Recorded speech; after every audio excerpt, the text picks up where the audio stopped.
So we're going to call the insert method. Now on the top, go to the view menu and look at parameter info. Look at the shortcut. On a Mac computer, it's Command and P. On Windows, it's probably Control and P. If we use this shortcut, we can see the values that this method expects. So the first value that this method expects is an index value, and the type of this value is an integer. So if I want to insert a value at the beginning of this list, I should pass 0 as the index of the first element, right? So let's pass 0. Now, the second value is highlighted. So the second value is an object, and the type of this is t. That basically means this can be any type. We can pass a number, we can pass a boolean, we can pass a string, we can pass a list, or any type of objects in Python. So I'm going to pass -1. Now let's run our program. You can see -1 appeared at the beginning of our list. We also have a method for removing items. So let's call remove 3. Let's run the program. 3 is gone. We only have 1, 2, 4, and 5. Now, if you want to remove all the items in the list, we call the clear method. So clear. This method doesn't expect any values. So let's run our program. Our list is empty. Now, sometimes we want to know if a given item exists in our list or not. To do that, we use the in operator. So let's remove this line. Instead of printing our numbers list, I'm going to print an expression. 1 in numbers. So here we're using the in operator. We're checking to see if 1 is in the numbers list. So this is a Boolean expression. It returns a Boolean value. Take a look. So we get true. Obviously, if we search for a value that doesn't exist in this list, like 10, we get false, okay? Now, finally, there are times you want to know how many items you have in a list. To do that, you can use the built-in len function. So let's print len of numbers. So len is a built-in function, just like the print function. That is why it's highlighted as purple. It returns the number of elements in a list. Take a look. So we have 5 elements in this list.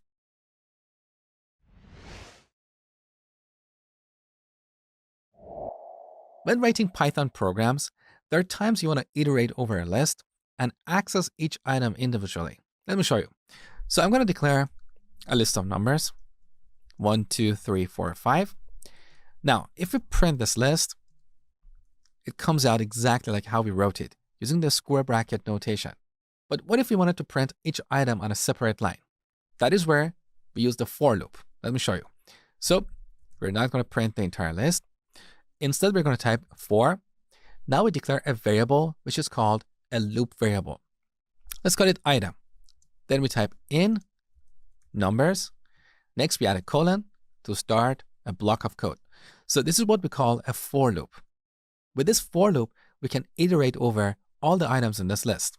In each iteration, this item variable is going to hold one value. So in the first iteration, item is going to be equal to 1. In the second iteration, it's going to be equal to 2, and so on. So now if we print item and run our program, we see each item on a new line. So this is how we use a for loop. Now we could also achieve the same thing using a while loop, but our code would be a little bit longer. Let me show you. So we would have to start by declaring a loop variable outside of our while loop. Let's say I, we set it to 0. Now we say while I is less than. Here we need to find out how many items we have in this list. So we use the len function, len of numbers. So as long as I is less than the length of the list, print. Now we can use the square bracket notation to get the element at this index. So numbers of I. Now we need to increment I by 1. So I equals I plus 1. Let's run the program and see what we get. So we get the numbers 1 to 5. These are coming out from our for loop. And then we get the numbers 1 to 5 one more time. These are coming out from our while loop. Now, if you compare these two approaches, you can definitely see that the implementation using the for loop is shorter and easier to understand. We don't have to use the square bracket notation. We don't have to call the len function. We don't have to declare a variable, a loop variable, and then increment it explicitly. So with the for loop, in each iteration, the item variable will automatically hold one value in this list.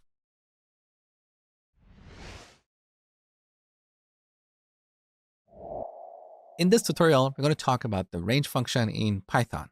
We use the range function to generate a sequence of numbers. Let me show you. So we type range. This is a built-in function, just like the print and input functions. Here we can pass a value like 5, and this will return a range object. A range object is an object that can store a sequence of numbers. Let me show you. So let's call that numbers. So this is a range object. In this object, we're going to have the numbers 0 to 5, but excluding 5.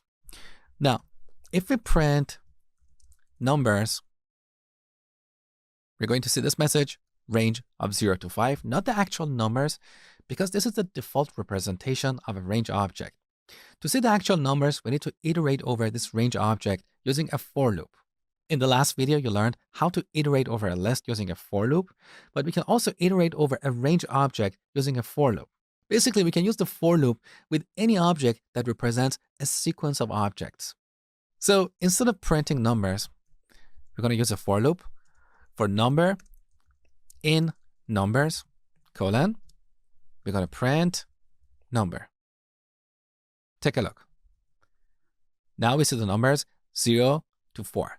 So range of 5 generates a sequence of numbers starting from 0 up to the number we specify here. Now, if we supply two values, the first value is going to be considered the starting value, and the second value is going to be considered the ending value, and it's going to be excluded. So range of 5 to 10 is going to generate the numbers 5 to 9. Take a look. There you go. Now we can also supply a third value, and that will be used as a step. So let's say instead of having a sequence of numbers like 5, 6, 7, 8, 9, we want to jump two numbers at a time. So 5, 7, 9, and so on. So here we pass 2 as the step. Take a look. So we get these odd numbers, 5, 7, and 9. So this is the range function in Python. Like quite often, you see the range function used as part of a for loop. Because we don't really need to store the result in a separate variable, we can call the range function right here, where we are using the numbers variable. So we can type range of 5, and this will return a range object holding the numbers 0 to 4. Take a look. There you go. So we don't really need to store the result in a separate variable like numbers. There you go.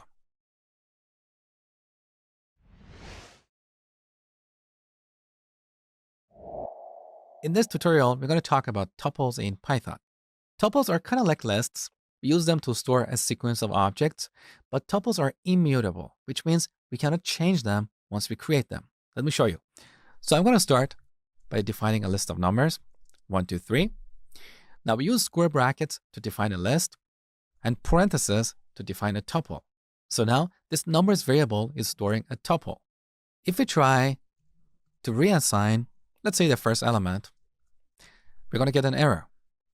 Tuple object does not support item assignment. So this is what I meant by tuples are immutable. They're unchangeable. Also, if we type numbers dot, you don't see any methods like append, insert, remove, and so on. We only have count and index. Count returns the number of occurrences of an element. For example, if we have, let's say, 2 3s in this tuple and call count of 3, this will return 2. The other method we have here is index, and this returns the index of the first occurrence of the given element. Now, these other methods you see here that start with an underscore, they're called magic methods. It's an advanced topic, and I've covered it in detail in my complete Python programming course. If you're interested, the link is down below this video. So, tuples are immutable. We cannot change them once we create them. Now, practically speaking, most of the time you would be using lists, but there are times that once you create a list of objects, you want to make sure that somewhere in your program, you or someone else is not going to accidentally modify that list. If that's the case, then you should use a tuple.